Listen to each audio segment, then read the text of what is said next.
Hello mga kamam na sor, Ma'am Shi Abby sir once again, and for our today's video, i-flex ko lang po pala sa inyo yung aking pa-retired na headset na ginagamit ko po sa aking work at home setup, which is Plantronics. So, I have this headset 3 years and 6 months na. Actually, ito yung headset provided by our company, which is Sykes. So, as you can see guys, sobrang gamit na gamit ko naman talaga siya. Isang kable na lang is talagang patanggal na siya. And yan guys, kaya may silver plastic yan kasi as much as possible, tinatry ko siyang protektahan na hindi completely masira. At to tell you honestly, lagi po ako nakukuryente dyan pag ginagamit ko yan. So, yun nga po, I think it's time for that headset to be replaced. And I just want to say thank you for your service, Plantronics. So, kailangan na kitang ibalik sa Sykes at kailangan ko nang gamitin yung aking bagong headset.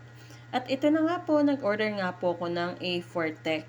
So, originally, it's 613 pesos at dahil 10-10-10, nakapag-avail tayo ng discount. So, guys, pinag-isipan ko talaga ito ng maraming beses. So, as much as possible, gusto ko talaga yung um, mura, pero yung kilalang item na, at most especially, dapat legit.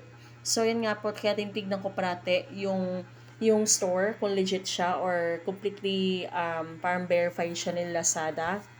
At kung marami siya mga customers or reviews at mga followers. So, A4Tech is actually known item kasi it's been established since 1987. So, yun nga po guys, binasa ko muna yung review niya bago ko in-order talaga completely. Originally, it's worth 613 pesos pero since may mga vouchers na ino-offer during 10-10-10 sales, it went down to 490 pesos and 40 cents. So, actually guys, marami talaga mga preferred na headset na gusto ko, which is yung mga Jabra na commonly ginagamit sa BPO. Pero sobrang mahal kasi niya and hindi naman ganun ka arte yung aking client when it comes to headset. Kaya ito na lang ang gagamitin ko as long as nakakapag-calls ako, nakakausap ko yung mga aking mga pasyente. At yun na nga po, ang bilis diba? Dumating siya after 2 days. So, i-unbox ko siya dahil as what I'm saying, importante na pag bumibili tayo ng mga gadgets or anything online, meron tayong ebidensya, meron tayong proof. Para if in any case a damage or something missing on that item, meron kang mapapakita kay Lazada or any online platform. If in any case na mag-a-ask tayo ng replacement or refund. So, yun nga po gusto nga makasali ni Agatha. So, yun nga po, naka-bubble wrap siya. Okay naman siya lahat-lahat. So, gupitin natin, tignan natin kung okay siya, no? So, ayun, nakigulo na naman yung anak ko si Grant sa unboxing ko. Pagpasensyahan nyo na po. Ayan. Ina-unwrap ko na siya. Ina-unwrap ko na ang bubble wrap. Nag-unplastic niya naman po ako. So, ayan. Wala naman siyang freebies. Pero, for me, it's budget friendly na. Kasi mahal nga ng mga headset na Jabra, yung mga ganun-ganun, umaabot lang 2,000 plus, hindi ko naman kailangan ng ganung headset talaga kasi hindi naman ganun ka-sensitive ang aking client when it comes to taking calls. So, as long as na natatawagan ko na maayos ang aking mga pasyente, okay na yun. So, at hindi na may noise cancellation naman siya, goods na rin yun. So, yan po, naka-plastic siya sa loob. Ayan na nga po. So, after ko tanggal sa plastic, ito na nga po siya, di ba? So, A4Tech FH300U. So, Neon Illuminate USB stereo headset siya. And, ayan po. Ayan po yung kanyang performance. So, guys, yung paulit-ulit ko sinasabi, hindi ko naman kailangan ng sobrang taas na specs or taas na performance ng headset. So, as long as nakapag-calls ako ng maayos, hindi ako staticky or hindi grounded yung lines ko, goods na yan. Ayun nga po, yung sensitivity niya is 44 decibels. Pinaka-importante lang sa akin yung material kasi sabi dito, tangle-free braided cable.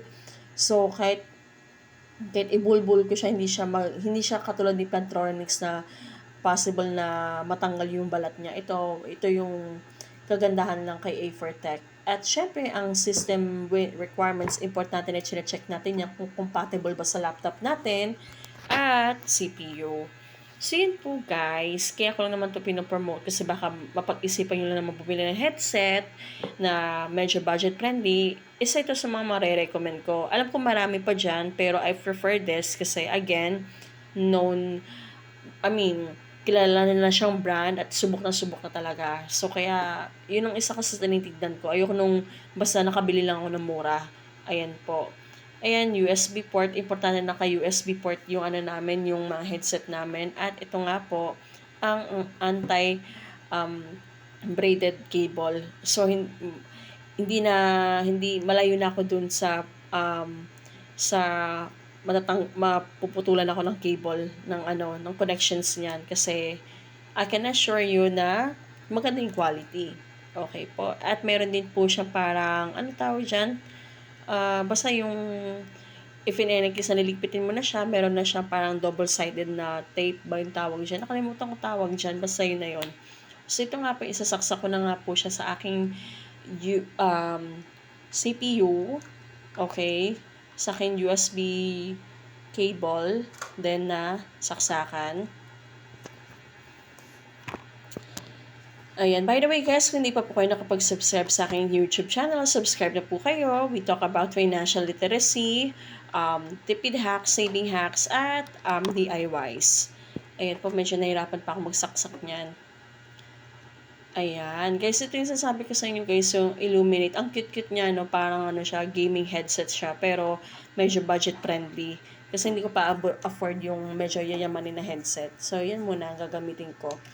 So, ayan, ang ganda. Tapos na-try ko magpatugtog guys ha. Kasi yung tinry ko to, napakalakas talaga niya. At yung sounds ng instrument naghihiwalay dun sa boses ng singer. Yun ang kagandahan ng item na to. So, tatry ko magpatugtog ng music at ipaparinig ko sa inyo ha.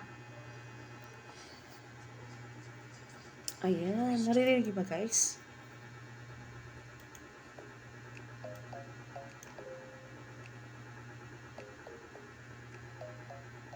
O, diba? Lakas-lakas niya. So, talagang maririnig, maganda yung quality talaga nitong headset na tinry ko talaga. Doon ako natutuwa eh. Kasi, before I ordered this item, binansa ko muna talaga isa-isa yung review kung deserve ko ba talaga tong bilhin tong item na to. At, for me, napakasulit naman po talaga niya. So, tinry ko rin po tumawag sa aking kapatid sa Dumaguete and sabi niya, ate, maganda yung voice quality ko daw using that headset. O, diba? At tinry ko rin siyang suotin. Ayan, napaka-comfy, oh.